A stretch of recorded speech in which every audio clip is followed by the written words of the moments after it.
mulai ngobras ya. Suasana subuh seperti edisi sebelum-sebelumnya memang enak ya di teras Al Markas ini ya. Eh, Ibu-ibu juga sudah memenuhi satu meja ya. Selamat pagi Bu, Assalamualaikum. Ah, ini anak milenial juga sudah memenuhi satu meja ya.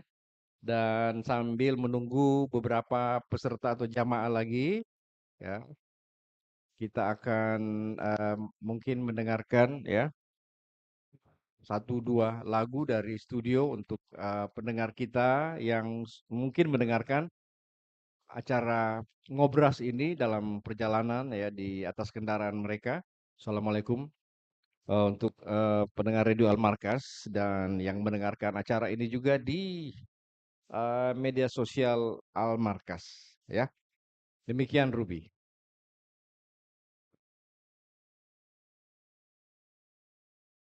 Satu, dua, satu.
Dan juga Dr. Sanjaya Umargono.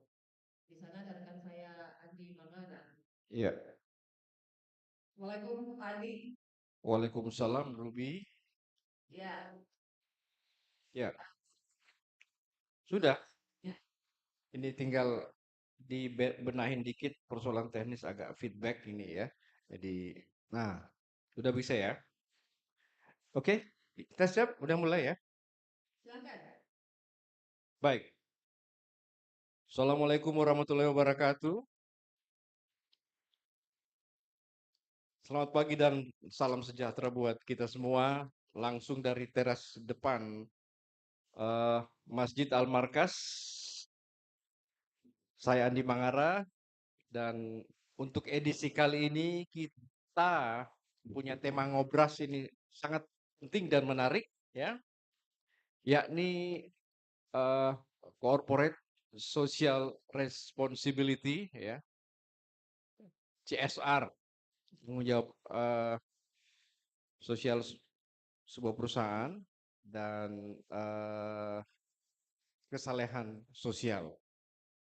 Tadi sudah diperkenalkan oleh rekan kami Ruby di studio bahwa dua narasumber ini adalah sangat kompeten untuk berbicara dengan peserta diskusi kita ngobras pada pagi hari ini.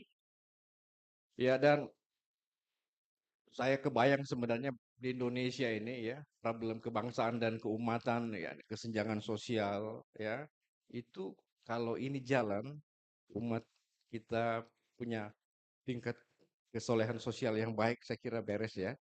Kemudian perusahaan-perusahaan ya juga turut berbagi untuk menangani masalah problem kebangsaan dan keumatan ini, saya kira beres. Tapi bagaimana ini bekerja ya, ini yang jadi problem dan ini yang akan ditampilkan oleh dua narasumber kita.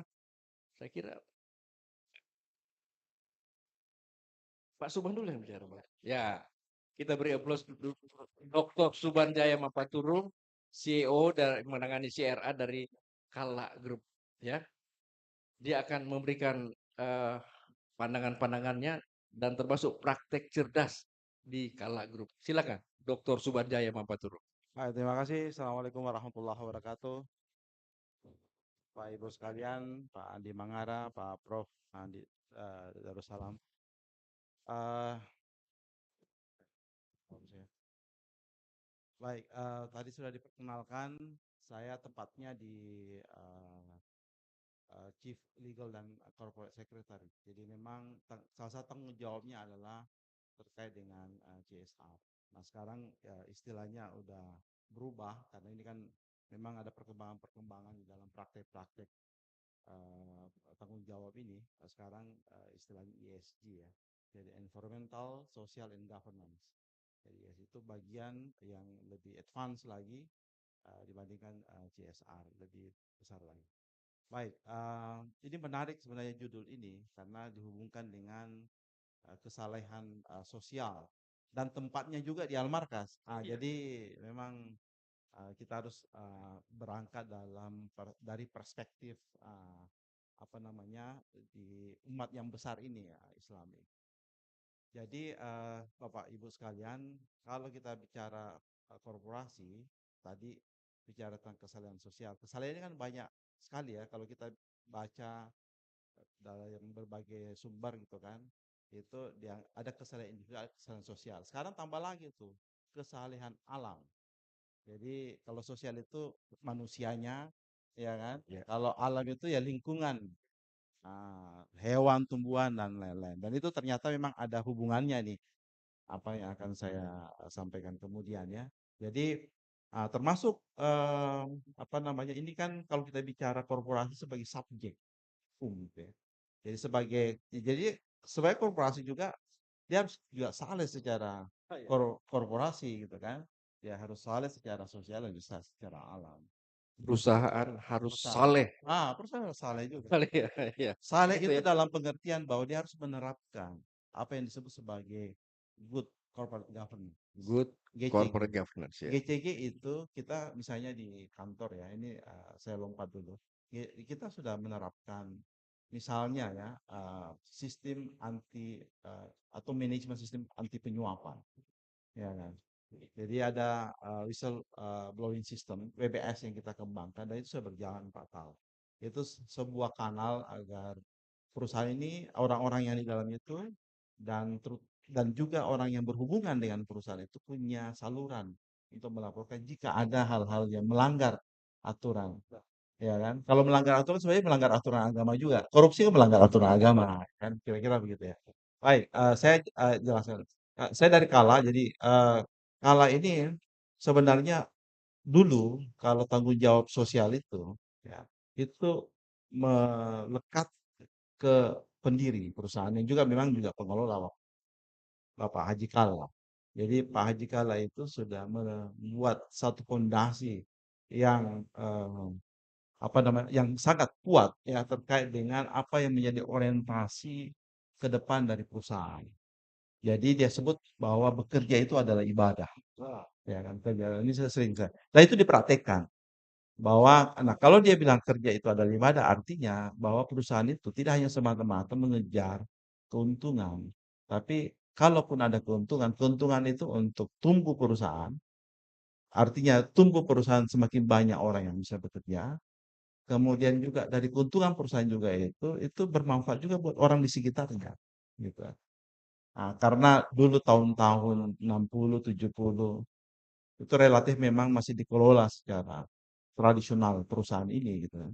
Sehingga tanggung jawab sosial ke lingkungan itu kan lebih banyak diarahkan kepada sedekah.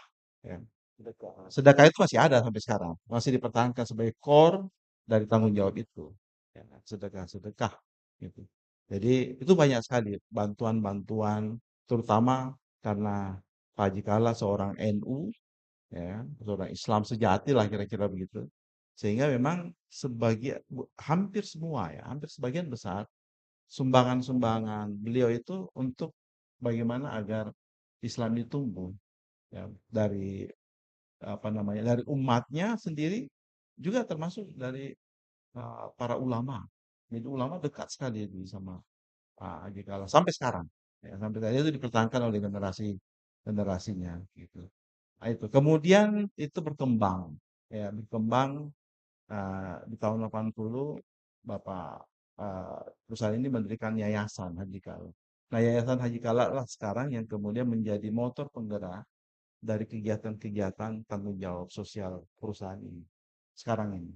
Jadi banyak sekali programnya barangkali dari pendengar Radio Al-Markas dan juga jemaah yang hadir di sini juga mungkin pernah bersentuhan dengan CSR dari Yayasan Haji Kala ini. Macam-macam ada dari pendidikan, jadi kita istilahkan sebagai educare, ada Islamic care, ada lingkungan, environmental juga, ada humanity, ya, dan lain-lain gitu ya.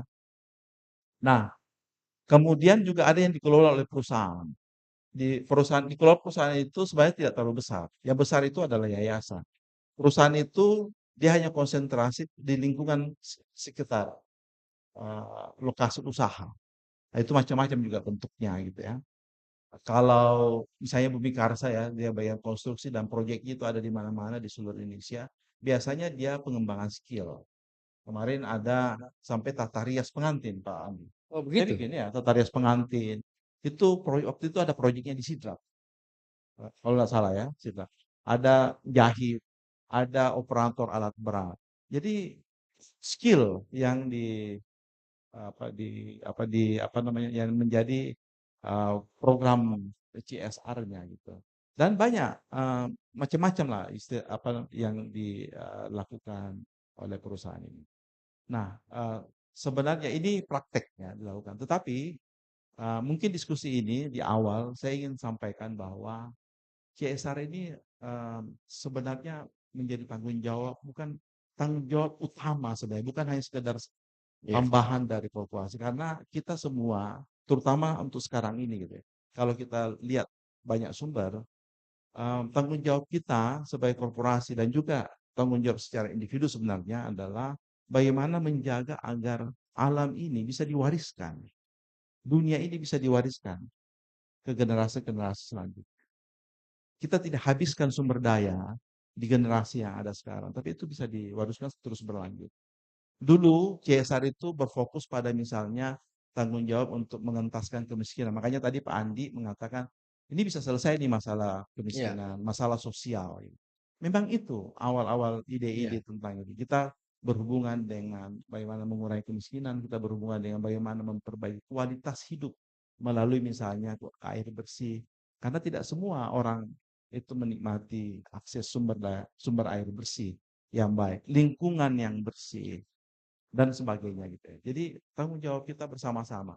Kalau ditarik lagi ke dunia kan sebenarnya PBB itu sudah namanya SDGs ya, SDGs Pak ya, Sustainable Development Goals gitu. goals. Jadi tujuan pembangunan yang berkelanjutan. Nah, supaya berkelanjutan harus dipelihara, harus dilestarikan. Supaya dia berkelanjutan semua orang terlibat gitu. Iya. Nah, kalau di Indonesia ini keterlibatan umat muslim itu memang suatu keharusan karena kita paling besar. Jadi kalau rusak alam, ya rusak sosialnya di Indonesia ini sebenarnya paling bertanggung jawab ya kita gitu. Umat. Karena umat kita yang paling besar kok. Kita sekarang mungkin 85% gitu ya. Jadi kalau Indonesia ini berantakan secara sosial, berantakan secara alam, ya tanggung jawab ya Muslim gitu ya. Makanya saya kira sangat tepat di sini. Mungkin Pak Prof akan jelaskan lebih lanjut bagaimana tanggung Iya, jawab. Saya kira untuk di awal begitu ya. baik. Terima kasih ya. Sebelum ke Pak Fro, Pak Suban ya. Pernah ada satu masa kira-kira 5 tahun yang lalu, pemerintah Kota Makassar itu punya Dewan CSR ya. Jadi tujuannya ini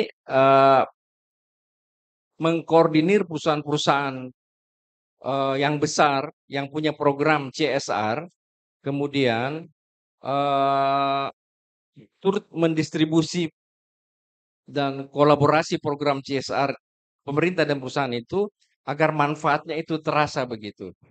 Karena ada indikasi bahwa perusahaan-perusahaan tadi kita diskusi di luar bersama Pak Nasrul Hamzah yang ada di sini, bahwa cenderung perusahaan-perusahaan besar itu dana CSR-nya untuk orang sekitarnya anak ya, anak-anak perusahaannya sendiri gitulah.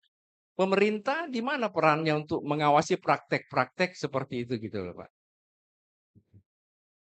Ya, ya gimana gimana Pak Sub? Sebenarnya kalau di undang-undang sudah ada. Iya, Di PT Undang-Undang undang-undang PT Usaha betul. Terbatas itu sudah jelas sebenarnya. Tapi memang tidak secara rinci mengatur. Ya. Ya kan. Jadi bukan hanya Dewan Kota, Sulawesi Selatan juga ada, namanya Forum CSR. Ya. Ada dibentuk, tapi tidak dalam bentuk perda, Ya. tidak itu. Karena memang itu agak problematik karena tidak bisa ditetapkan bila sekian persen dari keuntungan perusahaan itu harus masuk gitu kan. Tapi ide dasarnya sebenarnya adalah agar swasta-swasta ini, korporasi ini ikut membantu di dalam program pemerintah, Iya. di dalam konteks misalnya rehabilitasi rumah atau Iya. sanitasi lingkungan gitu ya. Kemudian kebencana alam Iya. gitu. Itu konsepnya sebenarnya itu dia mau menggiring agar perusahaan itu turut terlibat di dalam program itu. Itu kemarin saya kebetulan sempat jadi ada juga satu forum di pemerintah di PU tuh, bukan PU, Bapeda apa Balitbanda ya, Balitbanda itu ada satu juga forum ya, forum perumahan namanya. Ada forum. Nah itu dana-dana CSR bisa masuk itu. Nah cuma masalah kendalanya seperti ini. Ini kadang-kadang tidak ketemu karena dianggap bahwa uang dana yang masuk ke pemerintah. Jadi mau ditarik sekian persen dana. Itu swasta tidak terlalu seperti itu karena bagian daripada berapa biaya, berapa berapa uang, berapa anggaran masuk ke situ nggak bisa ditentukan. Gitu. Jadi Nah, tergantung daripada program gitu. Nah, harusnya pemerintah itu membagi saja. Misalnya ada kegiatan program rehabilitasi rumah, misalnya ya, 100 rumah. Ya dia bisa dekati BUMN, BUMD atau swasta untuk menyatakan bahwa Anda partisipasi dong dengan ya. Dia gitu. menunjukkan Dia jalan. udah menunjukkan jalan. Jadi Ah, atau paling tidak lebih bagus kalau setiap tahun misalnya pemerintah ini mengumpulkan program dari dia mengkurasi. program CSR. Oh jangan ini dong, ini lebih penting kalau ini, Ya, kan, gitu. Karena ini dananya sudah ada. ini sudah dilakukan oleh ini, jangan Iya, tabrakan, jangan jangan saya numpuk. double gitu. Ini tangan ini Jadi lagi ya. manfaatnya kurang. Lebih bagus dia sebagai dia kurasi saja. Dia kurasi saja program. Misalnya ada katakan dia list 50 perusahaan besar di Sulawesi Selatan, ya kan? Dia tanya, "Mana program CSR-mu?" Ya kan? Nah, dia lihat ada tim lihat, "Oh, ini jangan ini." Ya kan? Berapa nih total nilai seluruhnya, ya kan? Pemerintah fokusnya apa? Pemerintah ya, pemerintah itu kan punya rencana pembangunan, ya nggak? Dia fokusnya ke mana ini? Dia mau fokus ke infrastruktur dasar, Oke. dia mau fokus kepada apa? Pendidikan, karena pendidikan juga bisa masuk CSR, ya kan gitu. Jadi kira-kira Pak, dia Oke, harus jadi anu aja, baik. Kita beri kurasi. aplaus buat Pak Suban Jaya Mapaturung. Pengantarnya sudah sangat menarik ya. Biasanya kita bersoal memang dengan praktek ya, dengan praktek ya. Idenya sudah baik, implementasinya yang kurang. Dan informasi kadang-kadang mungkin teman-teman ini nggak tahu. Oh ternyata ada kewajiban CSR perusahaan-perusahaan itu untuk dibalikkan. Tadi Pak Suban bilang keserasian alam ya dan lingkungan kita ya dengan makhluk manusia dan bahkan eh, lingkungan hidup itu. Baik, kesalehan sosial. Nah ini Pak Prof. Darussalam akan membahasnya. Silakan Pak.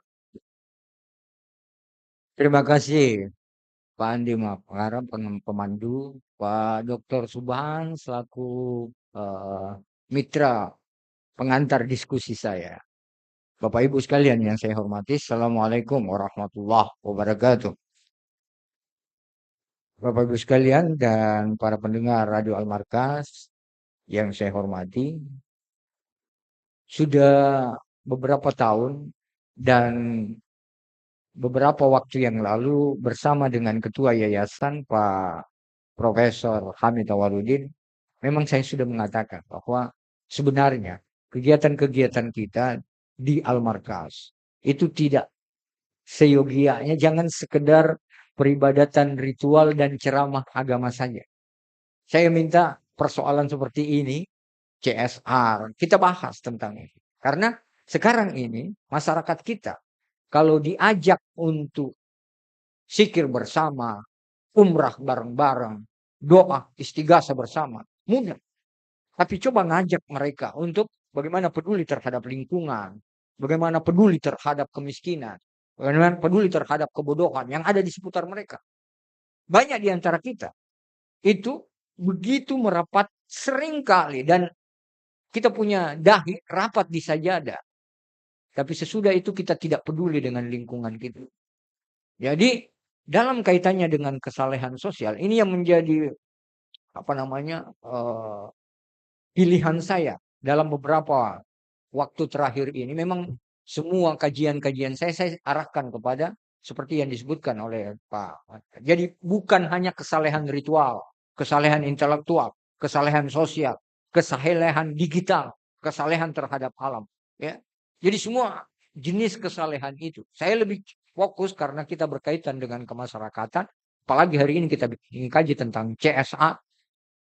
Ibu-ibu jamaah masjid Al-Markas pasti pernah dengar pernyataan-pernyataan saya berkaitan dengan sebuah perusahaan farmasi di Amerika sana. Itu pimpinannya karena dulu dia pernah terbantu oleh seorang ibu. Waktu dia masuk ke rumah ibu itu karena dia sudah lapar. Ibu itu melihat, orang ini karena dia minta, bisa saya beri air minum? Ibu itu tahu, dia empati, dia tahu ikut merasakan penderitaan orang. Dan orang ini tidak hanya haus, dia juga lapar. Dia kasih sepiring makanan dan segelas susu. Dia makan. Habis itu dia tanya, "Ibu, berapa saya harus bayar dengan kebaikan ibu?" Apa ibu bilang? "Jangan bicara begitu. Orang tua kami mengajari, jangan pernah meminta balasan setelah kamu melakukan satu kebajikan. Gak usah." Walhasil, ibu ini itu sakit. Bencana. Jadi kalau dalam Islam, dan itu juga agama lain juga mengenal itu, ada yang disebut dengan filantropi. Kepedulian terhadap sesama berdasar nilai-nilai kemanusiaan. Sakit. Ditimpa bencana itu daerah bagian Amerika yang tempatnya ibu tinggal. Palang Merah Internasional mengangkut semua korban di sini ke tempat pemilik perusahaan itu, pemilik farmasi itu. Waktu dia diet di rumah sakit, ibu itu sudah bilang, sudah sehat-sehat. Semua yang dilakukan oleh dokter, perawat luar biasa kata sang ibu. Pelayanannya, fasilitasnya luar biasa. Tapi waktu dia sudah disodori sebuah amplop, justru dia kaget. Pasti tagihan ini. Tapi setelah dia buka, justru pesan yang ada, ibu tidak perlu memikirkan berapa biaya perawatan ibu selama dirawat di rumah sakit ini. Karena seluruh biaya perawatan selama ada di rumah sakit ini, itu sudah terbayar beberapa tahun yang lalu dengan segelas susu. Oh. Menangis sang ibu. Karena sang ibu itu bilang, luar biasa. Inilah satu bentuk kepedulian. Sebuah perusahaan farmasi yang direkturnya pernah tertolong. Pemilik farmasi itu tertolong waktu dia masih kuliah. Dia tertolong diberi makan oleh sang ibu. Dia ingat. Dan ibu itu berada pada urutan paling kritis. Dia selamat. Jadi, kalau Pak Subhan saya kira dari dulu itu perusahaan Yusuf Kala luar biasa. Dulu itu kita di Mubalik. Kita dulu itu ada waktu cek gratis di rumah sakit Faisal. Itu dulu itu, jadi semua itu mubalik itu yang sudah batu-batu tuan apa semua itu diurus itu. Iya, kartu lama sehat. Oh, Itu ada. Nah, saya terus terang iya, baru dengar ya, iya, ada kartu ulama Ulama sehat. Sehat dari CSR-nya Kala ini. Oh iya, CSR-nya kalah. Jadi gini, saya setuju itu. Jadi umat kita, termasuk perusahaan, saya minta maaf Pak. Belakangan, saya kan juga gabung dengan teman-teman di FKUB. Kita lihat NU Muhammadiyah, ketika pemerintah memberikan dia kesempatan untuk mengolah tambang, dia kan terima dalam kaitannya dengan kesalahan lingkungan. Tapi coba lihat di PGI apa? Dia tolak karena itu akan merusak lingkungan. PGI, Persatuan Perwalian Gereja Indonesia, teman saya, Pendeta Andri Masih. Saya sama-sama. Jadi kesalehan sosial yang kita maksud seperti yang disebutkan tadi.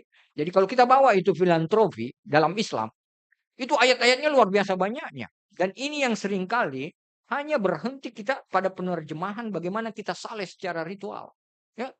Coba lihat itu surah Al-Baqarah ayat 3.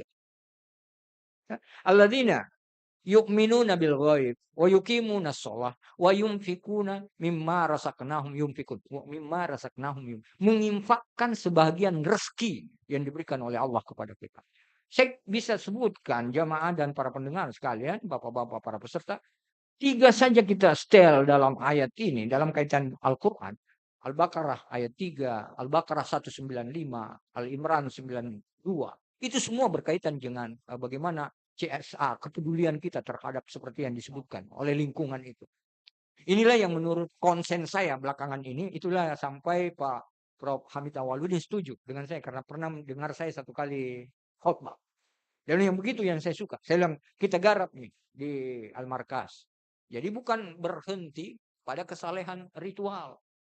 Minta maaf, saya selalu bilang, kita semua ya boleh jadi jamaah Masjid Al-Markas. Coba, itu sudah masuk kategori saleh secara ritual. Karena kita sudah tertib melaksanakan ibadah ritual. Kita sudah salat, puasa, zakat. Tapi ketika diajak untuk peduli terhadap sesama, justru itu tidak kita temukan. Itu yang saya sebut tadi. Betapa banyak di antara kita merapatkan dahinya di sajadah, tetapi di lingkungannya tidak peduli terhadap. Coba kita lihat filantropi, pemberdayaan ekonomi, pendidikan, kesehatan, kemiskinan, itu masuk semua dalam kaitan dengan itu.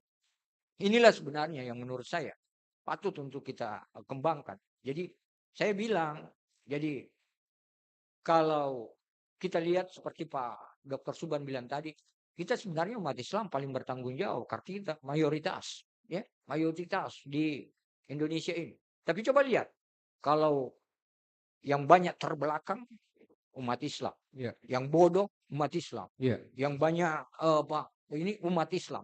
Kenapa? Karena ajaran Islam yang menurut saya itu hanya berhenti pada ketaatan ritual, pada kesalehan ritual, bukan pada kesalehan sosial. Makanya termasuk tadi, saya setuju sekali kalau CSR Luar biasa itu Pak Subhan. Itu apa dana-dana yang dipersiapkan untuk itu. Jadi filantropi bukan sekedar memberi, tetapi dia juga menerima dan memelihara. Itu harus seperti itu. Ya. Eh, dana-dana pendidikan misalnya. Iya, dana Pendidikan pendidikan. misalnya anaknya Iya. ibu-ibu yang ada cucunya ya. Iya. Ingin disekolahkan, dia pinter tapi tidak punya dana yang Pak, cukup, itu lewat CSR betul. perusahaan yang Perusahaan. baik itu Iya. bisa ya. Ya, jadi sekali Pak Moderator. Pas saya khutbah Jumat di sini, Menteri Pariwisata Ekonomi Kreatif waktu itu Sandiaga Uno. Pak Sandiaga Uno Iya. hadir. Saya bilang sikir itu bagus karena Quran bilang sikran kasira. Sikir memang harus banyak. Tapi memberi beasiswa kepada anak yang cerdas tidak mampu secara ekonomi, memberi honor guru mengaji, memberi modal kerja perusahaan pada pengusaha kecil menengah, memberi tip kepada petugas kebersihan, itu jauh lebih baik daripada sikir semalam suntuk. Wah. Itu yang saya sebutkan.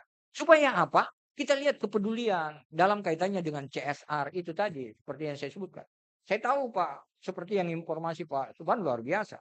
Karena kebetulan juga kami pernah dapat bantuan luar biasa itu CSR untuk, tapi itu masjid, pembangunan masjid. Karena kampus kan tidak boleh danaan itu dari dana negara, tidak boleh anggaran, itu harus swadaya. Tetapi luar biasa Pak. Saya kira luar biasa itu kalau ini bisa disinergikan dalam kaitannya dengan bagaimana ya masuk CSR itu ketika dia harus bermanfaat untuk seperti yang kita mau kesalehan sosial itu. Yang saya sebut tadi orientasinya lebih banyak ke filantropi, pemberdayaan ekonomi, pendidikan, ekonomi, kemudian kemiskinan itu Ya. orientasinya ke situ. Sholat Jumat yang lalu dari Istiqlal saya dengar pencerahannya Menteri Agama ya. Iya, iya. Dia berbicara tentang sentral peradaban ada di masjid dan dia singgung juga soal ini. Dan dia memberi contoh masjid sama Nabi Muhammad, Ya, Nabi betul. Rasulullah itu ya. Betul. Dan itu kita hidupkan kembali. Itu. Dan Al-Markas harus memulai. Harus mulai. ya. Dan sekarang saya lihat luar biasa Pak Moderator. Saya ada Pak Arman Arfa Iya, di iya. sana yang komen. Jadi luar biasa. Sekarang ini moto yang dikembangkan Al-Markas ya, masjid mensejahterakan jamaah. Luar biasa itu. Menurut saya itulah bagian dari bagaimana Islam tidak hanya berhenti pada ketaatan ritual itu. Ya. Jadi bagaimana masjid itu menjadi mensejahterakan jamaah. Kan kita selalu bilang, mari kita memakmurkan masjid. Kita mau memakmurkan masjid kan? Jadi nanti dengan model-model seperti ini sebenarnya itu salah satu upaya untuk bagaimana kita memakmurkan masjid. Ya, pemberdayaan. Jadi masjid itu mensejahterakan jamaah. Harus seperti itu. Saya lihat ini anak muda ngangguk Pak. Iya. Jadi penting sekali itu kesalehan sosial ya. Betul. Oke, baik. Iya. Cukup Prof. Cukup. Kita diskusi dengan teman kita, beri tepuk tangan dulu buat Prof. Darussalam ya. Sekarang saatnya mungkin kita berdiskusi ya. Kita mainkan ya. Sambil silakan hujan Pak Sudirman turun tapi tidak menghalangi diskusi kita. Pak Sudirman silakan. Pak Nasrun Famsa ya, aktivis 80-an. Teman kita ya. Namanya siapa? Oke, nanti Anda sebutkan nama ya. Silakan. Pak Nasrun. Assalamualaikum warahmatullahi wabarakatuh. Saya kira selalu menarik ngobras yang digagas Al-Markas. Hari ini temanya menarik. Dari dua narasumber yang saya kira memiliki pengalaman, kapasitas untuk mengembangkan masalah ini. Saya bercerita bahwa yang namanya CSR itu bermanfaat. Perusahaan jarum, perusahaan rokok itu pernah memberikan beasiswa prestasi pada mahasiswa. Dan kebetulan saya berbahagia ada anak saya dapat beasiswa dari jarum itu. Ketika itu 7 orang di Makassar. Alhamdulillah ada manfaatnya. Yang ingin saya katakan bahwa saya berpikir begini. Perlu memang ada semacam yang disampaikan Pak Subang, ada lembaga atau alat kontrol terhadap pengembangan perusahaan itu. Jangan sampai dia punya CSR tidak memberikan manfaat. Contoh, pengalaman saya dengan diskusi dengan PT Inkur namanya, dia memberikan komplek itu biasa dan bentuk bangunan fisik. Padahal saya mengatakan begini, bangun SD masyarakat sekitar Sorako Iya. Dia cerdas sehingga dia bekerja di Sorako. Iya. Sehingga dia memiliki pabrik. Dia punya rasa memiliki. Itu harus dibangun. Sehingga tidak ada kesenjangan antara perusahaan dengan masyarakat sekitar. Nah, itu kita harus jaga. Kembali kepada konsep Cesar itu sebenarnya kebetulan saya bilang dengan teman itu masjid tidak boleh di masjid itu sekitar ada orang miskin sebenarnya. Itu tanggung jawabnya juga. Jadi saya kira bagus ini Al-Markas sebagai masjid pionir peradaban Indonesia Timur menghimpun dana-dana besar, perusahaan besar, dikembangkan di sini kerjasama dengan pemerintah, mengembangkan orang menjadi cerdas, dikasih beasiswa, diberi pelatihan UKMK, mereka punya ekonomi kreatif, punya daya beli, sehingga dia hidup layak. Nah, itu harus mulai digagas. Dan saya kira hal ini perlu dikembangkan, ini ditulis nanti di surat kabar bahwa persoalan Cesar itu tanggung jawab bukan hanya perusahaan, tapi juga saya kira perlu kepada hal-hal yang lembaga-lembaga agama supaya kehadiran masjid memberikan manfaat terhadap pemberdayaan ekonomi seperti yang Pak Prof tadi bukan cuma ritual. Ya, saya kira tertarik. Semoga diskusi ke depan selalu ada tema-tema menarik. Saya hadir ini ada 2 sebab. Pertama, karena narasumbernya, yang kedua karena tema. Sekian, Assalamualaikum warahmatullahi wabarakatuh. Ngobras juga sebenarnya ini adalah ruang untuk teman-teman yang sudah masuk ke usia Ya. pensiun, yang dulu aktivis, untuk tetap bergelora menyampaikan pandangan. Biar nggak di rumah saja, seperti Pak Nasrul Hamzah ini ya, aktivis 80-an. Pak Sudirman ya, silakan ya. Dr. Sudirman. Assalamualaikum warahmatullahi wabarakatuh. Lah. Ya, saya Ahmad Sudirman. Langsung saja ke pembicara yang kedua. Jadi itu dalilnya illal ladzina amanu wa amilus sholihat. Iya. Sudah jelas di situ. Ya. Jadi saya tertarik tadi itu ada kesalahan tuh banyak termasuk digital.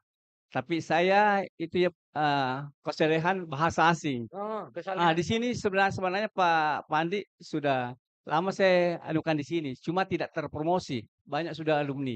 Jadi ini gratis. Jadi itu bisa bertahan karena saya pakai peluntir. Ya, relawan.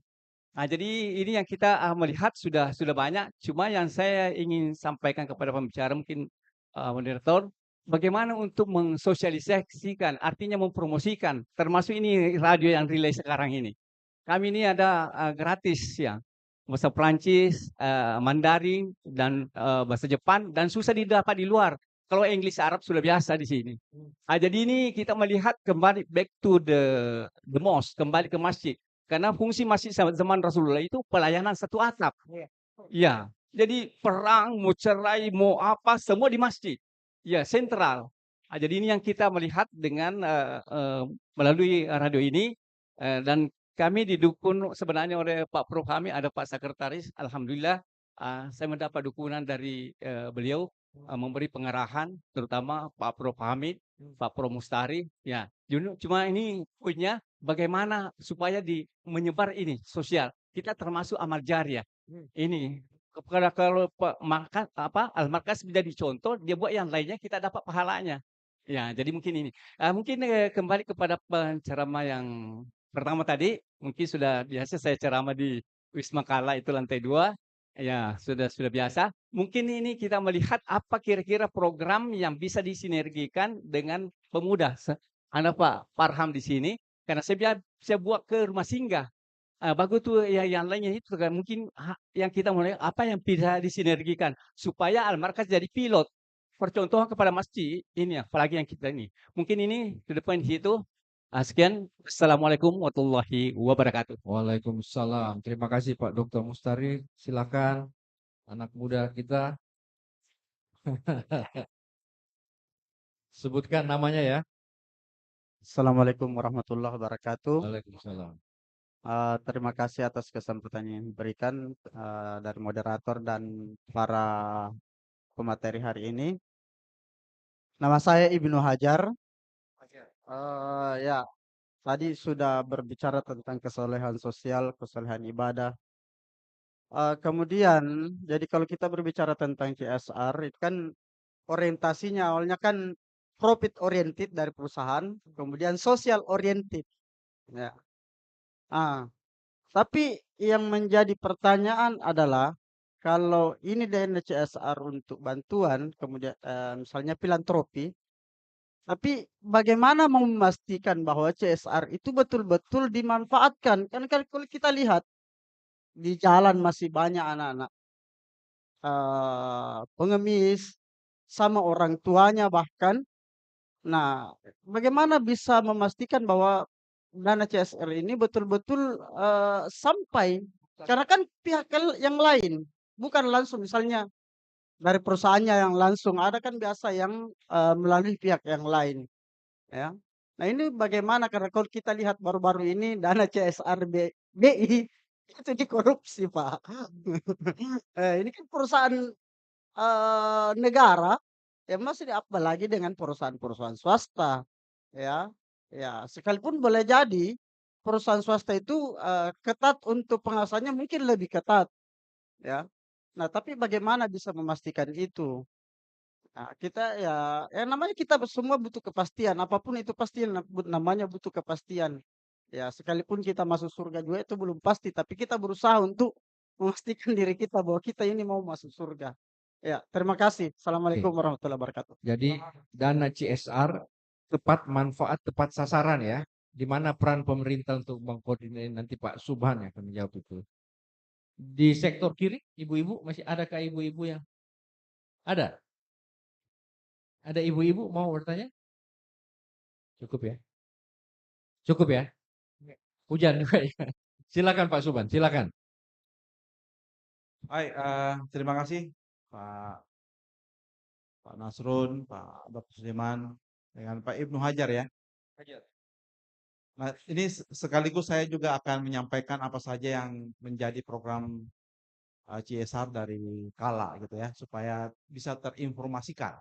Nah, mungkin ada banyak hal yang perlu diketahui juga. Jadi di CSR Kala itu memang setiap tahun mereka rapat program gitu ya. Dan program ini temanya bisa beda-beda. Programnya juga bisa beda-beda tergantung kebutuhan pada saat tahun berjalan. Jadi ada yang diubah, tapi ada yang tetap memang yang pokok gitu kan. Jadi seperti yang saya sampaikan tadi di yayasan itu ada namanya Educare. Nah, ini saya mau jelasin. Educare itu apa? Educare itu yang pokoknya adalah pemberian beasiswa. Tahun 2024 itu kurang lebih ada 20.000 cover mahasiswa, 20.000. Nah, skemanya memang tidak lagi sama dengan dulu. Saya juga pernah menerima beasiswa Kala sejak SMA. Tapi skemanya udah berubah.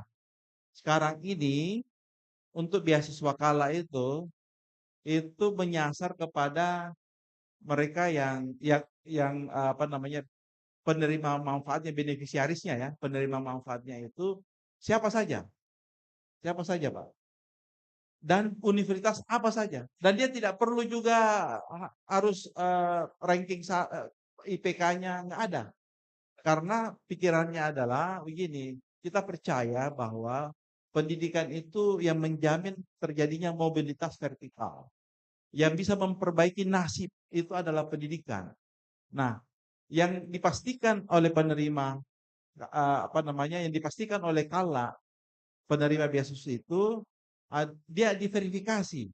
Verifikasinya juga faktual. Bayangkan ini bagaimana cepat apa namanya kerjanya keras sekali itu teman-teman di yayasan. Dia harus memastikan benar orang ini orang yang berhak gitu kan. Itu dipastikan.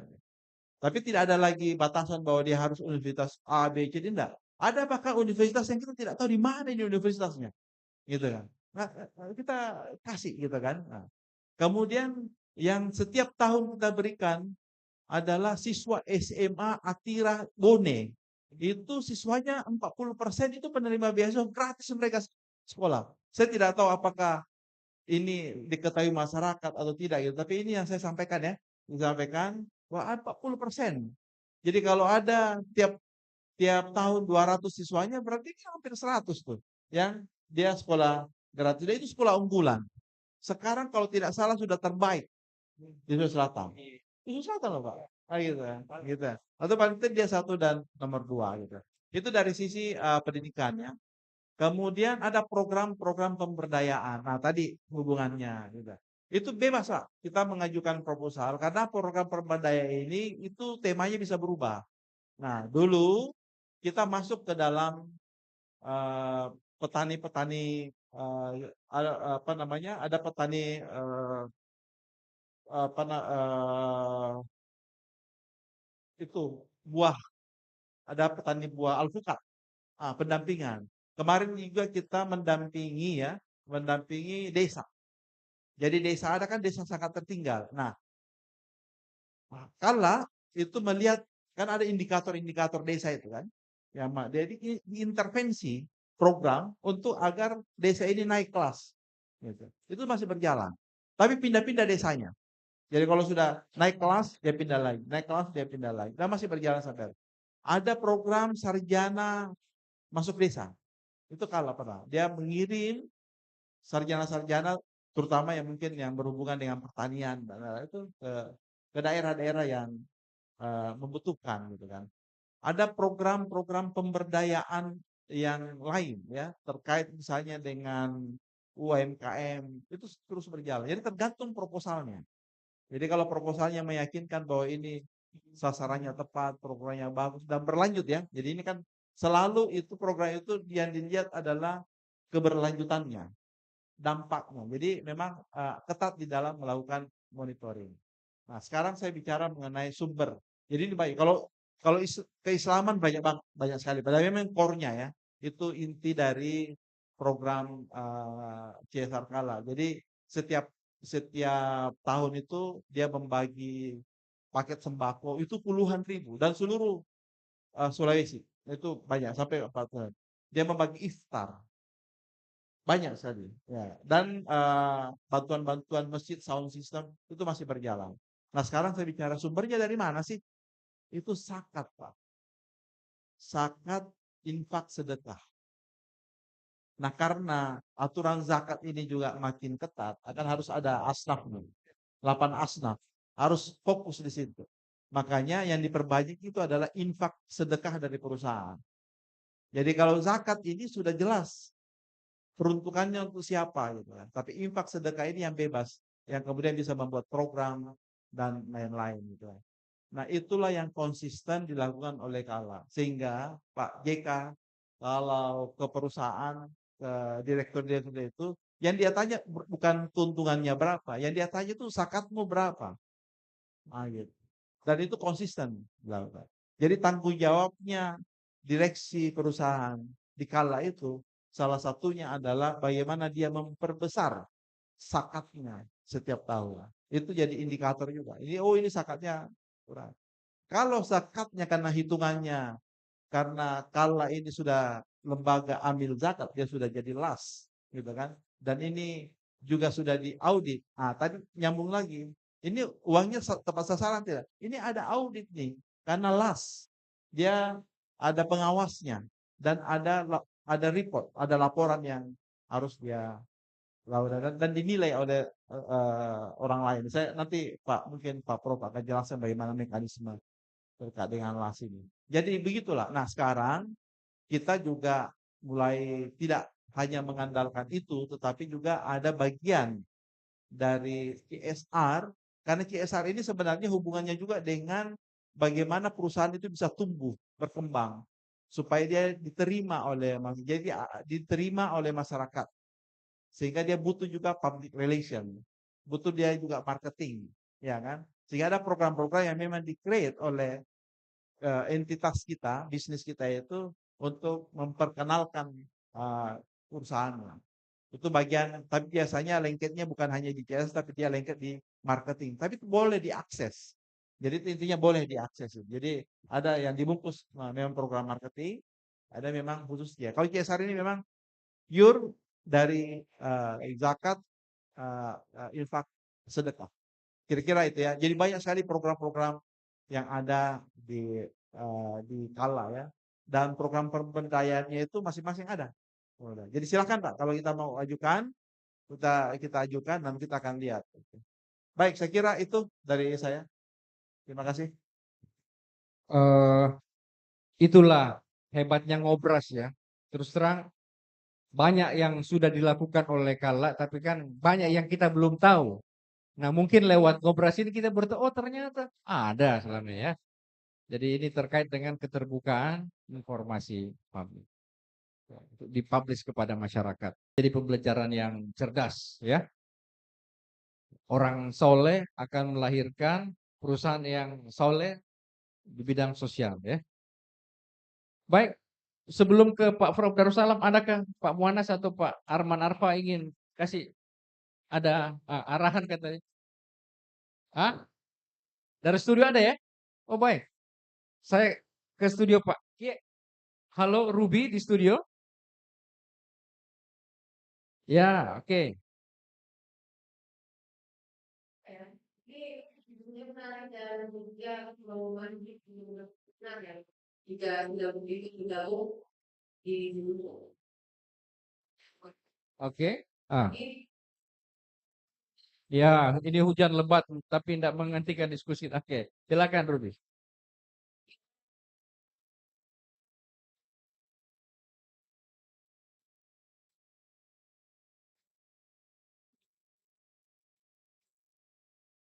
berbeda. Ini yang berubah.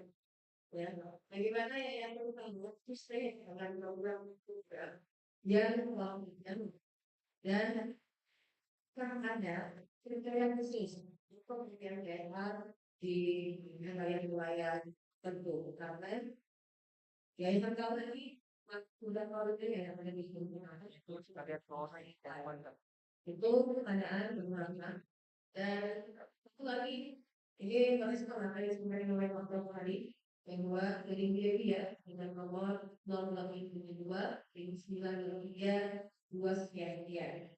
saya sepakat apa yang disampaikan oleh Dr.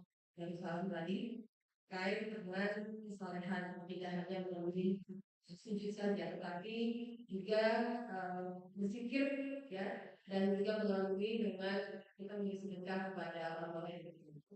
Itu saja rekan nanti. Ya, luar biasa Ruby ya. Hujan deras loh di sini dan suara Anda terdengar jelas, clear. Ya. Tidak ada lagi. Oke, baik. Oke, baik. Kita serahkan ke Pak Prof ini. Bagaimana kemudian kesalahan sosial itu kita terjemahkan dengan betul ya? Oke, silakan. Iya, makasih Pak Andi, moderator, dan pendengar yang ikut berpartisipasi, alhamdulillah. Jadi menyambung Pak Dr. Subhan tadi, dalam kaitannya dengan program-program yang telah dilakukan oleh Kala, CSR, seperti yang disebutkan oleh moderator. Dengan adanya ngobras, kita banyak tahu tentang itu. Saya kira itu juga yang mengundang salah seorang penanya untuk bertanya tentang bagaimana memperoleh CSR di daerah, wilayah tertentu. Jadi, kalau semua perusahaan seperti sikapnya Kala ini luar biasa. Terus terang, saya sudah beberapa periode menjadi penyeleksi pelaku Basnas Kota Makassar. Jadi saya yang menyeleksi itu, petugas sakat. Sudah berapa periode saya seleksi. Salah satu di antara saya tantang kalau mereka sebelum Pak Wali minta nama-namanya yang sudah terseleksi, sebelum itu saya tantang buat satu sistem. Ya maksud saya di sini lemahnya seperti tadi, bagaimana mempertanggungjawabkan itu. Dana-dana CSR itu sudah dihambur, sudah dibagi. Tapi bagaimana mempertanggungjawabkan? Termasuk di Basnas. Kota Makassar saya bilang, bikin satu sistem. Saya bilang, buat seperti SMS banking kita. Kalau kita terima uang, langsung bunyi. Maka orang bayar zakat. Ini karena persoalan trust, kepercayaan, pengelola zakat. Kalau ibu, bapak sudah bayar zakat, bunyi di SMS. Zakat bapak ibu telah kami terima dan akan kami salurkan kepada yang berhak. Pasti tentram orang berzakat. Minta maaf. Makassar luar biasa potensi zakatnya. Tapi kenapa? Cuma seperti itu penghasilan yang didapat dan dibagi. Saya, alhamdulillah, untuk periode ini, Pak Ketuanya Pak Asar Temanggong sudah buat yang namanya membantu pengusaha-pengusaha harian itu. Jadi dia kasih modal-modal kerja. Nah, itu sudah ada. Tetapi yang saya maksud adalah bagaimana pentingnya itu pengorganisasian, pelaksanaan supaya pertanggungjawaban jelas. Jadi kita harus memahami tradisi kedermawanan itu baru masuk kategori dia filantropi kalau dia terorganisir, dia terkelola dengan baik. Jadi siswa, zakat, infak, sedekah dan wakaf itu harus terorganisir, terkelola dengan baik. Seperti yang dilakukan misalnya oleh Kala Group itu. Harus begitu. Kalau semua perusahaan begitu luar biasa. Dan nanti pemerintah mengkoordinir atau paling tidak dia memberikan. Coba lihat, banyaknya di jalan itu peraturan. Ya, peraturan bilang jangan beri dia uang, tapi beri dia ruang. Maksudnya manfaatkan dia. Saya kasih satu ungkapan Cina. Kamu beri mereka ikan itu untuk makan sehari. Tapi beri dia pancing untuk makan seumur hidup. Harus begitu. Jadi jangan seperti itu. Ya, saya banyak. Sekarang memang konsen saya belakangan itulah yang saya pernah diskusikan sama Pak Prof. Hamid. Saya bilang sebenarnya memang perlu untuk bagaimana. Kalau Malmakar kemarin Pak Moderator, kebetulan di Bantaeng di Masjid Syekh Abdul Ghani. Itu saya diundang maghrib, subuh, langsung Jumat. Saya kasih. Dan saya sudah kirim memang. Boleh jadi yang bertanya itu mungkin dari Bantaeng atau mungkin mudah-mudahan dari daerah Pak. Itu. Saya bilang lihat itu. Sekarang Al-Markas itu mengambil moto. Masjid mensejahterakan jamaah. Harus seperti itu. Nah, di sini harus terkelola dengan baik. Dan ya, jangan justru kebalikan. Ya. Jadi seperti tadi Pak Nas bilang, kalau di seputar masjid itu tidak boleh ada orang yang lapar. Maaf. Kajian saya terakhir di masjid ini, Rabu yang lalu, saya bilang, imam itu kalau bilang, isi saf yang kosong, luruskan saf. Saya bilang, bukan saf yang harus diisi saja. Saya bilang, isi perut saudara-saudaramu yang kosong. Saya bilang begitu. Kalau ajaran Islam bilang, pakai pakaianmu yang bersih ke masjid. Bukan seperti berhenti di situ. Beri pakaian kepada saudaramu yang tidak punya pakaian. Beri selimut kepada mereka yang kedinginan. Saya bilang begitu. Karena Islam tidak boleh berhenti hanya pada kesalehan ritual. Tapi harus lanjut. Kesalehan sosial. Coba lihat itu hadis-hadis Nabi. Keimanan justru banyak dibuktikan itu pada seberapa besar kita bermanfaat bagi sesama. Iya. Bukan pada kesalehan ritual. Nah ini yang minta saya dipahami juga. Jangan sampai kalau begitu. Seperti lagi yang saya kembangkan belakangan. Jangan dikira saya mengabaikan ibadah ritual. Tidak. Saya ingin mendudukkan ajaran Islam pada proporsi yang sebenarnya. Ya, harus begitu. Supaya kita lihat. Jadi saya kira terima kasih kepada yang menanya. Saya setuju dengan pertanyaan-pertanyaan seperti itu. Apalagi kita salah seorang praktisi ada Pak Dr. Subat ya. Dari pelaku. Kita kan ini teoritisi saja. Yang bisa hanya cerita. Ya. Makanya saya bilang begitu. Ya, kalau di Al-Markas ini saya punya kajian memang siasa, politik kemasyarakatan. Tetapi di kajian-kajian saya alhamdulillah ya di jadwal-jadwal tepat tadi ini sebenarnya saya punya jadwal di depan di Masjid Todopuli subuh kedua. Itu kajian saya konsen pada kesalehan sosial. Selalu saya bawa ke fikih sosial. Saya mau lihat artinya sudah banyak orang yang selalu mengajak tentang bagaimana ibadah-ibadah kita laksanakan termasuk Sa'ban ini dan sebagainya. Tetapi bagaimana itu kita implementasikan dalam kehidupan, kita kaitkan dalam kehidupan sosial kita. Jangan berhenti pada pelaksanaan ibadah ritual itu. Ya, ibu-ibu. Ya, nanti menjelang nisfu Sa'ban pasti rame-rame. Ya, alhamdulillah. Ibadah itu laksanakan seperti apa tuntunan Rasulullah. Jangan bertanya bila kaifah, kenapa begitu? Nggak ada. Tetapi kalau Rasul bilang, seringkali kita dapatkan Rasul memberi makan kepada fakir miskin, anak yatim, dan orang-orang yang tidak punya pekerjaan. Tidak perlu kita tahu makanan apa yang diberikan oleh Nabi. Kita boleh ganti, kita boleh kreasi. Uang justru yang kita belikan. Atau pekerjaan. Supaya ada penghasilan untuk mereka. Seperti itu seharusnya ajaran Islam dalam kaitannya dengan kehidupan sosial. Makasih Pak. Luar biasa, tepuk tangan Ya. untuk dua narasumber kita ya. Jadi nggak percuma saya buka-bukaan ya Pak. Ini tim kita, tim Radio Al Markas ini kan sekarang diberi kepercayaan amanah oleh Pak Arman Arfan untuk mengelola diskusi ngobras ini, dan pertarungan memilih narasumber ini lama Pak. Siapa yang tepat, siapa yang tepat. Jadi harus ada praktek cerdas, kemudian ada yang bisa berbicara dengan baik tentang kesolehan sosial. Dan saya kira kita semua puas di sini ya. Cocok ya? Ya. Saya kira sebelum kita akhiri, ada closing statement dari Pak Suban, silakan Pak. Dan terakhir Pak Prof. Ya, sebelumnya saya menjawab dulu pertanyaannya. Tadi bagus pertanyaannya. Itu dari WA ya. Dari WA. Bagaimana supaya sustain ini CSR? Bagaimana supaya berlanjut ini CSR?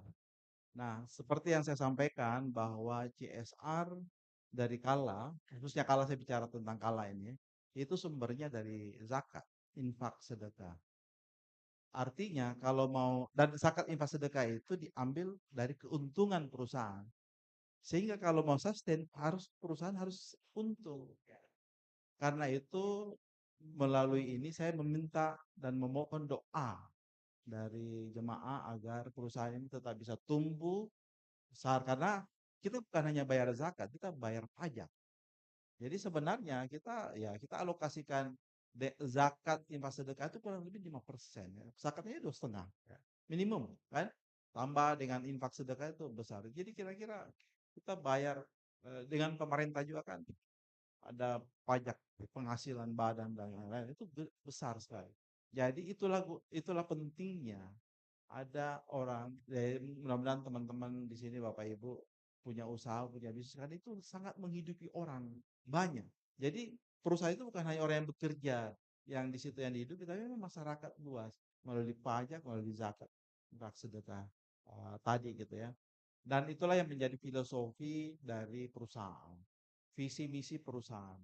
Jadi sudah di state memang, sudah dicantumkan memang di dalam visi misi. Nah, salah satu misinya itu adalah ikut terlibat dalam mensejahterakan masyarakat. Jadi kita memang sudah dipandu melalui visi misi. Jadi siapapun generasi yang memimpin kala itu, dia terikat kepada filosofi dan dia terikat kepada visi dan misi perusahaan. Dan doa jemaah agar perusahaan ini bisa terus berkembang sehingga apa yang ditanyakan tadi memang betul bisa sustain, bisa bisa berlanjut begitu. Nah, kita harapkan memang sebagai closing statement kita harapkan memang bahwa seluruh perusahaan, korporasi, entitas bisnis apapun itu taat ya di dalam menjalankan kewajiban kalau dia muslim ya. Kalau dia non muslim dia katakan dia taat menjalankan kewajiban pajaknya dan kewajiban undang-undang, karena CSR itu amanah undang-undang melalui undang-undang perseroan terbatas. Meskipun sekali lagi di dalam undang-undang itu tidak ada memang nilai minimum berapa atau berapa jumlah maksimum gitu. Tidak ada nilai yang dicantumkan, tapi kewajiban korporasi untuk melakukan kegiatan social responsibility. Saya kira itu yang ingin saya sampaikan. Mudah-mudahan ngobras ini bisa berlanjut terus dengan tema-tema yang menarik lainnya. Dan tentu saja saya secara pribadi mengucapkan terima kasih yang sebesar-besarnya kepada tim ngobras atas undangan yang sangat terhormat ini. Terima kasih. Assalamualaikum warahmatullahi wabarakatuh. Dr. Subanjaya Mapatur. Tepuk tangan untuk ya. Dan Profesor Darussalam silakan untuk closing statement. Terima kasih Pak Dr. Suban sebagai narasumber dan moderator. Bapak-bapak, ibu-ibu sekalian yang sempat hadir, mudah-mudahan ya ngobras ke depan akan semakin menemui titik apa yang menjadi sasarannya. Tadi minta maaf Pak moderator, kalau semua jamaah subuh itu tinggal ikut ngobras luar biasa. Karena saya yakin beberapa di antaranya itu memang seperti tadi Pak Dr. Suban, pasti ada di antaranya yang boleh jadi pemilik pemilik atau dia sebagai orang yang mengendalikan sebuah perusahaan. Boleh jadi. Jadi dengan begitu dia akan lihat. Maka Pak Mawardi minta, saya kira ini kita punya lebih bagus dimasifkan lagi informasi yang begini. Saya lihat ini sudah bagus bahwa ngobras hari ini subuh ini temanya ini. Enak. Jadi langsung. Saya juga sebar di jamaah majelis taklim itu. Jadi boleh jadi mereka sudah dengar juga semua. Jadi supaya lebih masif itu orang yang ikuti. Dan saya kira suatu saat itu jauh lebih banyak yang ikut nanti, dan bagusnya karena dia boleh bertanya melalui WA dan sebagainya. Akhirnya Pak Moderator, saya kalau kajian-kajianan itu melalui Pak Radio Al Markaz 9,6 FM itu banyak yang ikut di situ. Jadi biasa kalau saya ke masjid-masjid itu selalu itu dengar. Dia bilang Al Markaz, iya Al Markaz. Jadi selalu itu dia. Oh, makanya saya selalu minta kalau habis kasih kajian, saya minta sama Pak Mawardi share ke saya sebar juga itu hasil-hasil. Saya kira itu. Dan untuk kita sebagai closing statement saya, umat Islam tidak boleh puas hanya dengan berislam setelah dia mengucapkan 2 kalimat syahadat, sholat, puasa, zakat, haji. Tidak boleh puas di situ. Kewajiban selain itu, Islam sebenarnya menekankan lebih besar di luar dari itu. Kalau yang 5 yang saya sebutkan tadi, itu baru kewajiban kita. Belum ada bagian kita di situ. Baru kewajiban. Nanti seperti Rasulullah bilang, keimanan itu diukur dari seberapa besar kita bermanfaat bagi sesama. Khairun nas anfa'uhum linnas. Semakin besar kita bermanfaat sesama, semakin bagus kualitas keimanan. Saya memang seringkali bikin pernyataan-pernyataan yang kadang orang terkaget-kaget, Pak.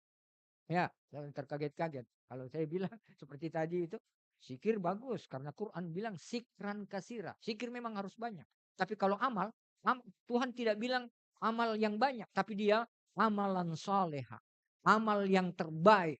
Jadi kualitasnya. Jadi dalam amalan soleha itu seperti tadi.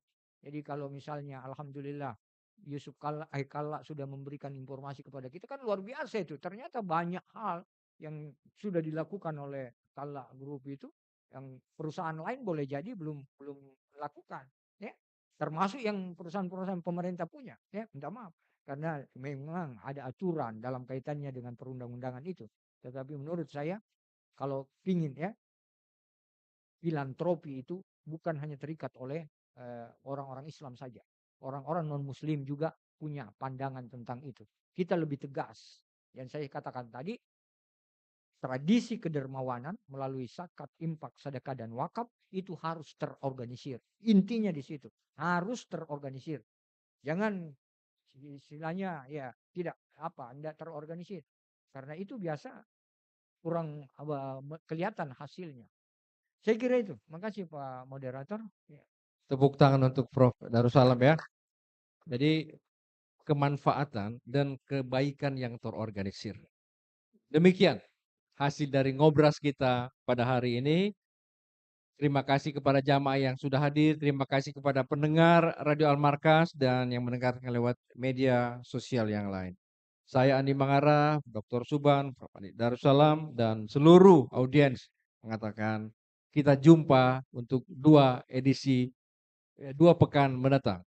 Selamat pagi. Assalamualaikum warahmatullahi wabarakatuh. Waalaikumsalam.